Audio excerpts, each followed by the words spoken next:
Students, इस tutorial में हम लोग कनकेव मिरर्स के लिए अगले जो 3 केस हैं वो डिस्कस करने वाले हैं, केस 4, 5 एंड 6। सबसे पहले केस 4 को डिस्कस कर लेते हैं। तो इसमें हम लोग ये एज्यूम करेंगे कि ऑब्जेक्ट को सेंटर ऑफ कर्वेचर और फोकस के बीच में रखा गया है। तो आइए देखते हैं इसके लिए इमेज कैसी बनेगी। सबसे पहले हम लोग एक रे बना लेते हैं जो कि पैरेलल हो प्रिंसिपल एक्सिस के, इस तरह से। ये रे रिफ्लेक्शन के बाद फोकस से पास होगी।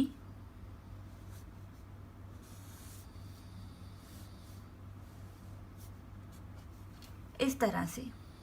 अब दूसरी रे हम लोग इस तरह से बनाएंगे कि ऐसा लगे कि वो रे सेंटर ऑफ कर्वेचर के अलोंग जा रही है। आइए देखते हैं इस रे को कैसे बनाएंगे। इसके लिए मैं दूसरे कलर से रे बनाऊंगी ताकि आप लोगों को क्लैरिटी रहे। तो ये रे हम कुछ ऐसे लेंगे, इस तरह से।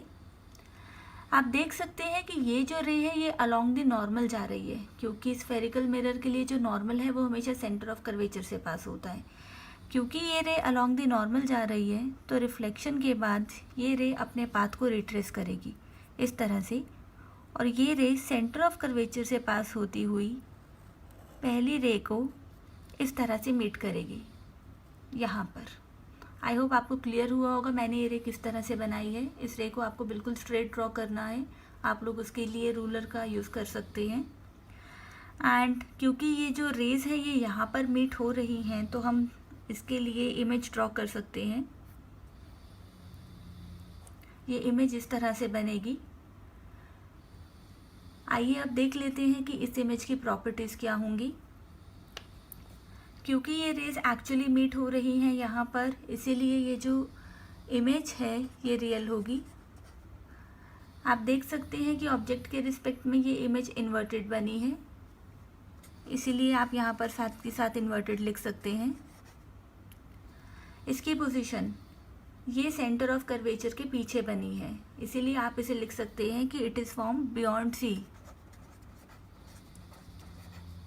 बियॉन्ड सी आप लिख सकते हैं यहाँ पर।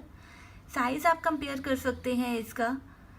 ऑब्जेक्ट के रिस्पेक्ट में ये इमेज बड़ी बनी है, इसीलिए आप इसे लिख सकते हैं मैग्नीफाइड या फिर एनलार्ज्ड। आई होप आपको ये केस समझ में आया होगा।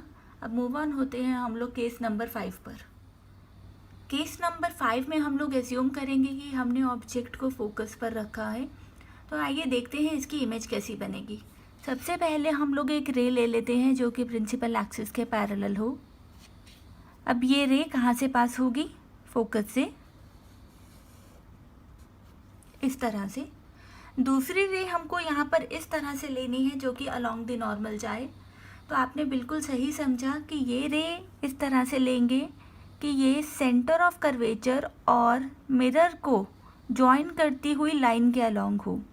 अगर आपको इस रे को बनाने में क्लैरिटी ना आ रही हो तो आप सबसे पहले एक काम कर लें कि आप सेंटर ऑफ कर्वेचर, जिस पॉइंट की आप इमेज बनाना चाहते हैं वो पॉइंट, और मिरर, इन तीनों को ज्वाइन कर लें एक स्ट्रेट लाइन से, इस तरह से। अब आपकी इंसिडेंट रे होगी ये, यहाँ से ये इंसिडेंट रे गई, मिरर पर फॉल हुई, एंड ये रे क्योंकि अलोंग द नॉर्मल जा रही है तो ये इस तरह से रिफ्लेक्ट हो जाएगी। नॉर्मल के अलोंग ही ये रिफ्लेक्ट बैक हो जाएगी। जब आप इसको एक्सटेंड करेंगे तो आप देखेंगे कि ये जो रे है ये पहले रिफ्लेक्टेड रे के पैरेलल है। हम लोग एज्यूम कर सकते हैं कि ये रेस कहीं इन्फिनिटी पर जाकर मीट होंगी और इमेज बनेगी इसकी इन्फिनिटी पर। तो हम लोग इस इमेज की प्रॉपर्टीज़ लिख लेते हैं। क्योंकि हम लोग एज्यूम कर रहे हैं कि ये रेस एक्चुअली कहीं जाकर इन्फिनिटी पर मीट करेंगी, इसीलिए इस इमेज की जो नेचर होगी वो रियल होगी, और रियल इमेज इन्वर्टेड होती है। तो रियल एंड इन्वर्टेड लिख लेते हैं।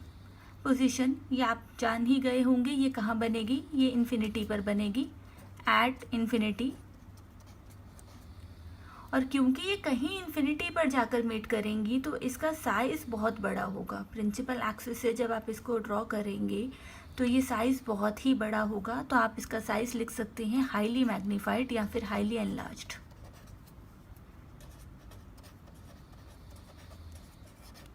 स्टूडेंट्स, यहाँ पर आपके मन में एक डाउट आ रहा होगा कि मैंने कहा कि ये रेस तो पैरेलल हैं, तो फिर ये मीट कैसे होंगी।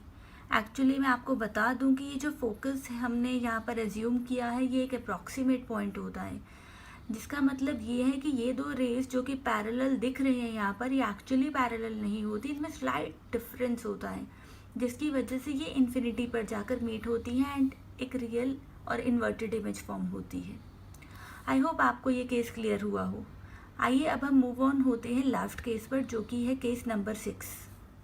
अब हम डिस्कस करेंगे लास्ट केस जो कि है केस नंबर 6, जिसमें हम लोग एज्यूम करेंगे कि ऑब्जेक्ट पोल और फोकस के बीच में रखा गया है।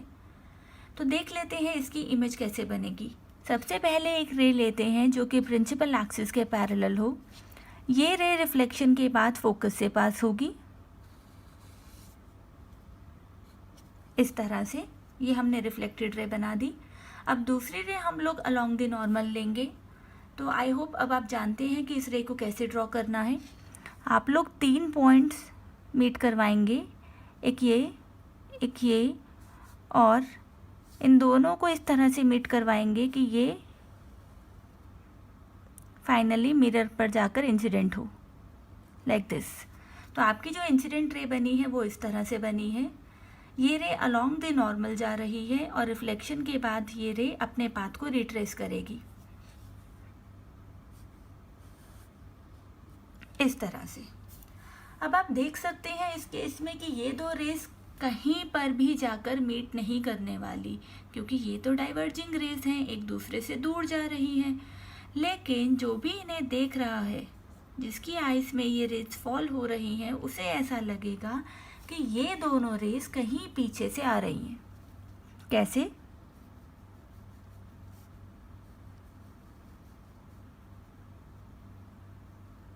इस तरह से उसे लगेगा कि ये दोनों रेस कहीं यहाँ से आ रही हैं। तो उसे इस ऑब्जेक्ट की इमेज कहाँ दिखेगी? यहाँ दिखेगी। ये बनेगी इस ऑब्जेक्ट की इमेज।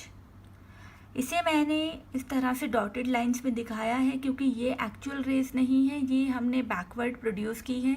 उसी तरह से ये जो इमेज है ये एक्चुअली आप कह सकते हैं कि एक्चुअली यहाँ कहीं बाहर फॉर्म नहीं हो रही, ये मिरर के पीछे फॉर्म हो रही है। जो भी इस तरह की इमेजेस होती हैं उन्हें हम हमेशा डॉटेड लाइन में ही दिखाते हैं, सिर्फ रियल इमेजेस को हम लोग सॉलिड लाइन में दिखाते हैं। प्लीज़ आप ध्यान रखिएगा इस बात का। तो अब हम इस इमेज की नेचर के बारे में बात कर लेते हैं। ये रेस क्योंकि एक्चुअली कहीं मीट नहीं हो रही, मिरर के पीछे कहीं मीट होती हुई लग रही है, इसलिए ये जो इमेज है ये बनेगी वर्चुअल। वर्चुअल इमेज हमेशा अपराइट होती है और आप देख भी सकते हैं कि यहाँ पर ऑब्जेक्ट भी प्रिंसिपल एक्सिस के ऊपर रखा गया है, इमेज भी इसी तरह से फॉर्म हो रही है। तो ये इमेज अपराइट बनी है। पोजीशन, इसकी पोजीशन आप क्या लिखेंगे कि इमेज बिहाइंड द मिरर बनी है, मिरर के पीछे बनी है।